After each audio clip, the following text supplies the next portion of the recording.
Menanggapi tanah bergerak yang berdampak pada 8 rumah warga di Desa Metulang, Kecamatan Pantonre, Kabupaten Aceh Barat, Dinas PUPR setempat telah menurunkan tim survei guna mengkaji masalah teknis di lokasi dan mengambil langkah penanganan sementara. Kadis PUPR Aceh Barat mengkonfirmasi bahwa hal tersebut mungkin terjadi akibat curah hujan yang tinggi sehingga menyebabkan pergerakan tanah. Selain rumah, ruas jalan provinsi sepanjang 75 meter juga mengalami keretakan hingga ke bahu jalan, sehingga lapisan tanah atas berupa tanah liat menyebabkan pergerakan lapisan tanah, sementara untuk struktur tanah bawah belum teridentifikasi. PUPR juga menyebutkan bahwa pada tahun 2012 dengan kondisi tebing yang curam dengan ketinggian sekitar 17 meter dari sungai, pihaknya telah membangun bronjong dengan panjang 300 meter dan tinggi 3,5 meter. Namun curah hujan yang tinggi dan tonase kendaraan yang melintasi jalan juga bisa menjadi salah satu perkiraan terjadinya pergeseran tanah akibat getaran.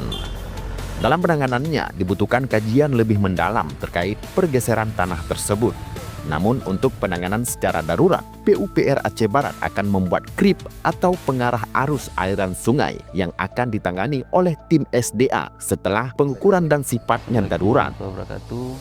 Untuk hasil sementara ini, hasil dari survei awal kita lihat memang terjadi penurunan tanah yang diakibatkan mungkin karena curah hujan.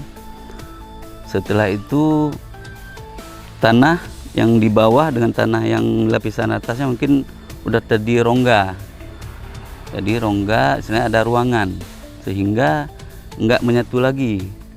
Karena di bawah mungkin tanah cadas keras, di atasnya mungkin ada kli lempung gitu. Jadi terjadi pemisahan, makanya tanah itu turun. Jadi penanganan sementara ini karena tanahnya masih dalam kondisi bergerak, kita tangani arah aliran aja. Sementara kalau penanganan darurat kita buat grip dari atas sekitar 3 atau 3 ruas dengan panjang 2,5 meter. Batang kelapa kita pancang jarak 10 meter. Untuk sementara ini itu aja yang bisa kita lakukan sementara ini, Pak, karena tanah masih bergerak.